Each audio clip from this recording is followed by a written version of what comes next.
मैं झाड़ू पोछा करके खाती हूँ, मैं बच्चे को कैसे, यही बच्चा मेरा सब कुछ है ये। और एक ब्लास्ट हुआ छोटा सा, उसमें जो आग का भपका था वो सारा मेरे ऊपर आ गया। तो मेरी जब बॉडी जली और डॉक्टर ने बताया कि इनका जान जाने का भी खतरा है, इसलिए आपको भर्ती करना पड़ेगा। 40% बॉडी जली थी मेरी। तो उस वक्त सर ने बोला था कि इसकी सारी सैलरी दी जाएगी और इसका जो भी इलाज है हमारे बेटे जैसा हम सब कर लेंगे। साई पाउडर कोटिंग की दे रहे हैं कि जो मर्जी कर लो। दो लड़की से आनी है, लड़का है, पड़ गया है, कहाँ से उनका काम चले। हर जाना तो भैया कंपनी को पूरे देना पड़ेगा, इनके आगे पीछे कोई नहीं है। तो उसके बाद ये हादसा हुआ तो फिर मालिक ने प्राइवेट हॉस्पिटल में ले जाने की जगह सरकारी में भर्ती कर दिया इसे। 100 बार कॉल किया, पुलिस वाला उठाए नहीं मेरा फ़ोन। हम उससे मांग के कर्जा करके अभी मेरा हाँ 3 महीना चल रहा है, तो अभी तक बिस्तर पे उठ नहीं पा रहे।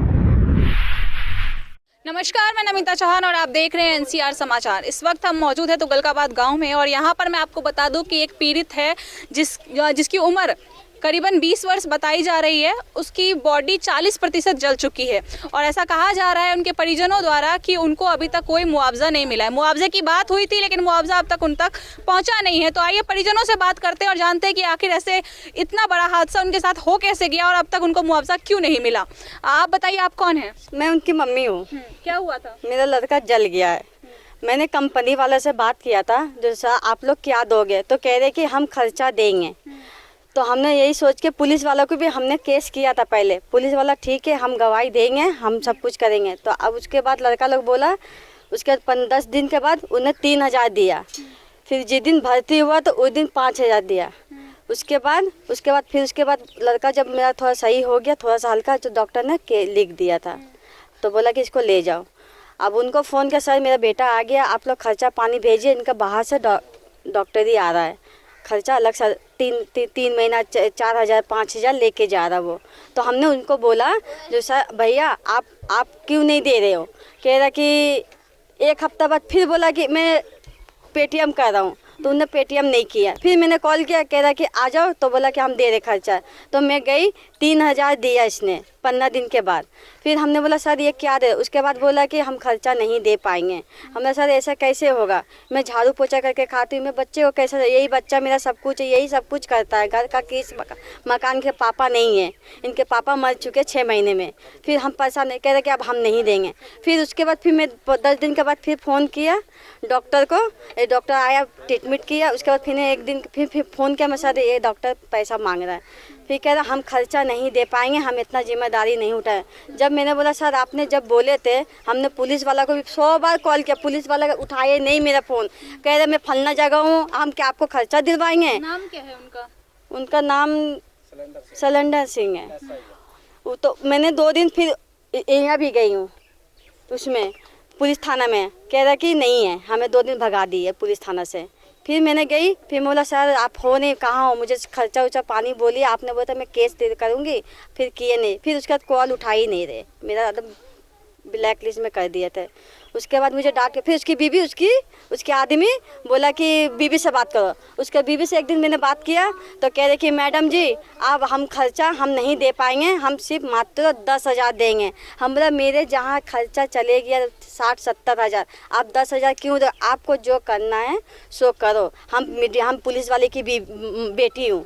उनने मुझे डराया, कह रहा तुम केस कर लो चाहे कुछ भी कर लो। अभी तक कोई फ़ोन नहीं आया, कोई कुछ भी। हम अभी तक बच्चे को डॉक्टर दिखा रहे हैं, हम उससे मांग के कर्जा करके अभी मेरा कम से कम 20,000 30,000 हमने निकाला। फिर उसके बाद मैंने अपने ATM से जो भी पैसा बेटी के लिए निकाला था वो भी मैं अभी इलाज करवा रही हूँ। परिवार में कितने लोग हैं? मेरे परिवार में 2 बेटी है, मैं हूँ और मेरा वही बेटा है। मेरा घर वही चलाते हैं, छोटा से लेके अभी तक वही सब कुछ। अब 3 महीने से वो बैठे हैं, अभी तक कोई सुनवाई नहीं है मेरा।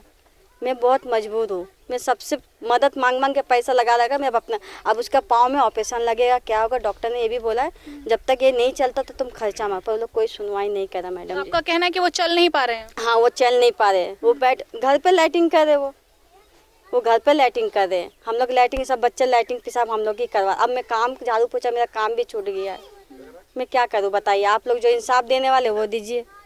कितना समय हो गया इस बात को? 3 महीना हो रहा, 3 महीना हो रहा। मैं 3 महीने से उन लोगों को 3 महीने के अंदर मेरा कुछ अभी कोई पैसा, कोई कुछ भी सुनवाई कुछ भी नहीं हो रहा मैम। अभी तक कोई गवाही नहीं। उन लोग कह रहा जो करना आप केस कर लो चाहे कुछ भी कर लो, हम आपको एक पैसा नहीं दे सकेंगे। तो आपका कहना है कि 3 महीने पहले उनके साथ ये हादसा हुआ था और अभी तक वो बिस्तर से उठ भी नहीं पा रहे हैं। हाँ हाँ 3 महीना चल रहा है तो अभी तक बिस्तर पे उठ नहीं पा रहे। तो हमने उनको ही बोला बच्चे ऑपरेशन होने वाला है, तो कह रहे कि हम लोग जाके खड़ा कर करवाएंगे। तो हमने जो खड़ा कर हम कर ले रहे, हम जो खड़ा करके करवाएंगे बच्चे को, तो आप आके एक बार देख लीजिए। अगर मैं झूठ भी बोली तो आप आके देख लीजिए। आप क्या जानते हैं इस मामले में? यही बोलेंगे कि ये लड़का इतना तकलीफ में है कि इसका तो कोई कारोबार होना चाहिए ना। बोलिए ना, बच्चा इतना मजबूर में है, कुछ तो अच्छा आप ही लोग मदद कर सकते हैं, क्योंकि बच्चे के शरीर में जो हो वही जानते हैं, है ना। और क्या बोलेंगे, जो मेरी बहन बोली है वही बात है। कंपनी कहाँ पर है?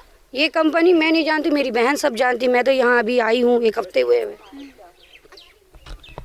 आइए अब उस पीड़ित से भी बात करते हैं जिसका बताया जा रहा है कि काफ़ी हिस्सा जल चुका है और अपने पैरों पर वो खड़े भी नहीं हो पा रहे हैं।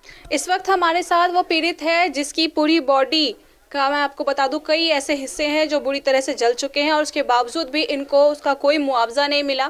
पहले मुआवजे की बात की गई थी लेकिन बाद में दिया नहीं गया, बाद में इससे मुकर गए कंपनी वाले। तो मैं इनसे ही बात करके आपको बताती हूँ और ये खुद अपने मुंह से बताएंगे कि इनके साथ क्या हुआ, कैसे हुआ और आखिर क्या ऐसी बात है कि वो मुआवजा देने को रेडी नहीं है।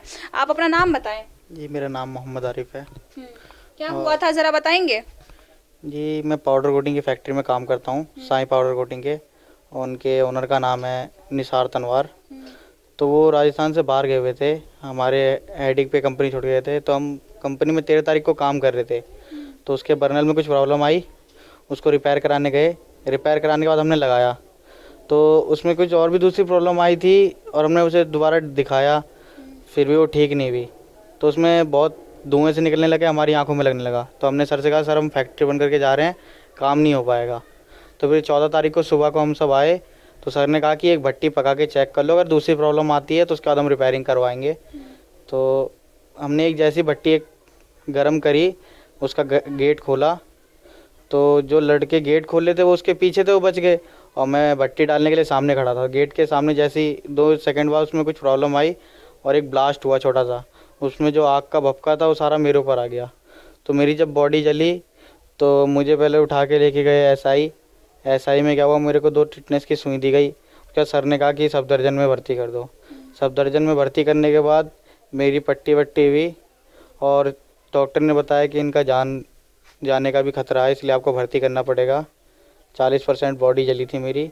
तो उस वक्त सर ने बोला था कि इसकी सारी सैलरी दी जाएगी और इसका जो भी इलाज है हमारे बेटे जैसा हम सब कर लेंगे, क्योंकि उस वक्त सीरियस कंडीशन था और केस वेस होने का दिक्कत था, इसलिए सर ने अपनी तरफ से ये सब बोला था बचने के लिए। फिर क्या हुआ, उन्होंने 14 दिन के अंदर उन्होंने सिर्फ 10,500 रुपये दिया और जब डॉक्टर ने मुझे घर पे भेजा तो कहा कि इनकी रिपोर्ट अब क्लियर आ रही है, बाकी इनका ट्रीटमेंट घर पे होगा। तो हमने सफदरजंग से एक लोकल डॉक्टर था, वो घर पे आके इलाज करता था सबके, तो वो हमारा इलाज करने आया। घर पे आया तो वो अपनी फ़ीस लेता था 2-2.5 हज़ार रुपये और बाकी महंगी चीज़ें लगाता था इसमें। तो बाकी उन्होंने जब देना बंद किया, मम्मी ने अपनी जेब में सारा मेरा इलाज करवाया। आज तक दवाई ववाई चल रही है। मम्मी के 30 से 35 हज़ार रुपये खर्च हो चुके हैं मेरे ऊपर, उन्होंने सिर्फ 10,500 रुपये दिए। उसके बाद बोल रहे हैं कि हम 1 रुपये नहीं देंगे आपको, ठीक है, हमारी कंडीशन नहीं है। और जब मम्मी ने उनकी मिसेस से बात करी तो इनको डराने लगी और उन्होंने कहा कि अगर मैं पुलिस स्टेशन गई तो वो मुझे देख के अपने आप रजिस्टर बंद कर लेंगे। तो यही बात थी। आपकी एज क्या है? मेरी एज 19 साल है। कब से काम कर रहे थे उस कंपनी में? उस कंपनी में मैंने 2 महीने काम किया था। और कंपनी है कहाँ पर? कंपनी यहाँ से 10 मीटर की दूरी पे है। 10 मीटर की दूरी पर। नाम क्या है आपके मालिक का? नाम क्या है? निसार तनवार नाम है और उनकी मिसेस का नाम मैं नहीं जानता। और कंपनी का क्या नाम है? Sai powder coating. Sai powder. और आपका काम यही था कि भट्टी में आप भट्टी को सुलगाते थे? नहीं, मेरा काम, मैं वहाँ का ऑपरेटर था। अच्छा। तो उस वक्त लड़के कम आए थे तो उन लड़कों की जगह मैं लगवा रहा था। तो भट्टी जैसी अंदर करने गया तो उसमें कुछ प्रॉब्लम आई, ब्लास्ट हुआ, फिर मैं जल गया।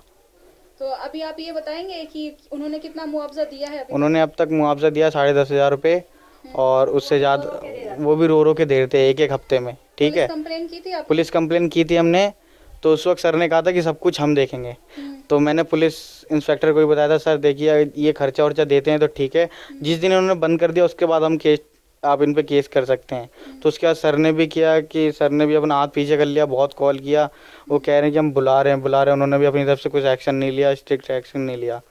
हमारा कॉल कभी उठाते थे, उठाते नहीं थे, उठाते थे तो बोलते थे कि हमने उनको बुलाया है और 2-2 दिन बाद हमारा कॉल उठाते थे। और वो कह रहे हैं कि धमकी दे रहे हैं कि जो मर्जी कर लो। अब पुलिस क्या कह रही है? अब पुलिस कुछ नहीं कह रही है, अब कोई एक्शन ही नहीं ले रही है। कोई एक्शन नहीं ले रही है? जी नहीं। अब आप क्या चाहते हैं कंपनी से? जी मैं चाहता हूँ कि मेरा पूरा मुआवजा दिया जाए, मेरी सैलरी दी जाए जो कि हर कंपनी देती है, और जितना मम्मी ने खर्च किया वो भी दिया जाए। बेचारी लड़की का दो लड़की से आनी है, लड़का है पड़ गया है, कहाँ से उनका काम चलेगा, यही मदद मांग रही है। आप कुछ कह रही थी? बोले लड़की का शादी के लिए पैसा जुगा के रखी, सारा पैसा चले गया, अब कौन देगा बोलिए? एक लड़की को शादी कराने के लिए इंसान का मदद का आदमी मांगता है ना, यहाँ तो कोई मदद देने वाला भी नहीं है। और जिस फैक्ट्री में जला मेरा लड़का, वहाँ से भी बंद कर दे रहे हैं, तो क्या करें हम लोग? अपना जान दे के लड़का को बचाएंगे बोलिए? ये चीज़ आप कुछ कह रही थी? मैं ये कह रही थी, मैं इतना कहने के लिए तैयार हूँ, हर जाना तो भैया कंपनी को पूरे देना पड़ेगा, इनके आगे पीछे कोई नहीं है। शुरू से ये झाड़ू पोछा करके बेचारी किसी तरह बच्चे को पाल रहे, दो बेटियां जमान है, अगर वो हर्जाना नहीं देंगे, अभी बच्चा खाना लायक नहीं है तो घर कैसे चलेगा? आप लोग अगर मदद नहीं करिएगा तो कैसे घर चलेगा? हमें जब पुलिस भी कार्रवाई नहीं कर रहा है तो ये गरीब बंदा क्या करेगा? अब बताइए। तुमको जो करना है करो, पुलिस कभी कोई मेरा गवाही नहीं सुना, क्योंकि हम लोग मुस्लिम जाते हैं ना, मुस्लिम जाकर हम लोग कोई गवाही नहीं सुनते हैं, क्योंकि मैं अकेला हूँ, मेरा अकेला कोई सहारा नहीं है, इसलिए बहुत उठा ले रहे हैं वो लोग, इसीलिए लोग पुलिस वाला भी कोई सुनाई नहीं कर रहे, फोन ही नहीं उठा रहे पुलिस वाला। मैंने उसको जब लड़का को जिस दिन मैंने छुट्टी लिया उस दिन भी मैंने कॉल किया, सर मेरा बच्चे घर पे आ गए, आप कार्रवाई कर सकते हो। लड़का भी यही बात बस, सर अगर उन लोग पैसा नहीं देता तो आप कार्रवाई कर सकते। लड़का 100 बार फोन कर चुका है पुलिस वाला, अभी तक कोई सुनवाई नहीं है हमारी। परसों नहीं कई दिन गए थे, दो दिन हुआ गए हैं, सर को बोले कि सर देखिए ना हम लोग का तो आप कंप्लेंट नहीं ले रहे, क्या हुआ वहाँ का कुछ बताइए, तो बोल रहे हैं हम वो पुलिस वाले बाहर गए, आप 2 दिन बाद आइए, जब तक वो नहीं उठेंगे तब तक आप लोग मत जाइएगा केस। देखिए क्या बोल रहे हैं। हम लोग बोले भाई हम लोग गरीब आदमी है, क्या करेंगे, कितने बार आएंगे आपके दरवाजे में? तो वो बोले क्या किया जाएगा, ऐसा ही आना ही पड़ेगा आप लोग को, ऐसा थोड़ी ना होता है, हमारे भी तो रोजी रोजगार है ना, नहीं खटेंगे तो खाएंगे क्या? यही तो सारे दिन से बच्चे लेके भूख के हम लोग क्या करेंगे बोलिए आप? मैं ही कमाती हूँ, मैं ही अकेली जो भी हूँ, मेरा आदमी नहीं है, मेरा कोई सहारा नहीं है, 2 बच्ची है, ये 2 बच्ची का भविष्य का ये फैक्ट्री में। हाँ मैं उस फैक्ट्री में काम करता था, पर मेरे सामने जला था ये आली जो भी है उसका नाम, पर उस टाइम पे मैं वहीं पे था तो मैं बच गया। उसके सामने ये भट्टी के पास खड़ा था, तो भट्टी में मतलब कुछ खराबी थी, तो इसी वजह से ये भट्टी में माल डालने जा रहा था। उसी टाइम पे एकदम से धमाका हुआ, तो उसके बाद क्या हुआ कि ये ऐसे दीवार के साथ खड़ा था, तो उसी के बाद ना उसको जितना भी अंदर गैस था ना उसी के ऊपर आके लगी सारी गैस, तो उसके बाद ये हादसा हुआ। तो फिर मालिक ने प्राइवेट हॉस्पिटल में ले जाने की जगह सरकारी में भर्ती कर दिया इसे। सरकारी में भर्ती करने के बाद फिर वहाँ से ये लोग डिस्चार्ज करके ले आए, तो फिर उसके बाद पैसे वैसे की जो भी बात हुई है इनसे हुई है, मना कर दिया है खर्चा वर्चा देने के लिए, तो आप उसके लिए कार्रवाई करवाए। उस हादसे में कोई और भी जला था या अकेले आरिफ ही जले थे? आरिफ ही जला था, बाकी थोड़े से आई थी, एक लड़के को किसी को चोट आई थी पर वो बच गया, उसका तो सेफ था, पर आरिफ जला पूरा सही। तुगलकाबाद गांव की ही कंपनी है और यहाँ से बताया जा रहा है करीबन 10 मीटर पर ही कंपनी है। बच्चे को काफ़ी चोटें आई हैं, 19 से 20 वर्ष उसकी उम्र है और उसके दोनों पैर बुरी तरह जल चुके हैं, हाथ जल चुका है और न जाने शरीर का कौन कौन सा हिस्सा जला है, हम आपको दिखा भी नहीं सकते, इतनी बुरी तरह से जला हुआ है। माँ परेशान है, पूरा परिवार परेशान है, लेकिन प्रशासन सुनने को तैयार नहीं है, ना ही कंपनी कोई मुआवजा दे रही है। बड़ी बड़ी बातें की गई थी जब कंडीशन बहुत ज़्यादा सीरियस थी, लेकिन जब उसे छुट्टी कराकर अस्पताल से डिस्चार्ज करा करके हॉस्पिटल से निकाल करके घर लाया गया, तो उस वक्त ना तो कोई कंपनी का देखने के लिए आया और ना ही प्रशासन इनकी गवाही लेने के लिए आई। अब कॉल पर कॉल किए जा रहे हैं, लेकिन पुलिस कार्रवाई करने को तैयार नहीं है, कुछ सुनने को तैयार नहीं है।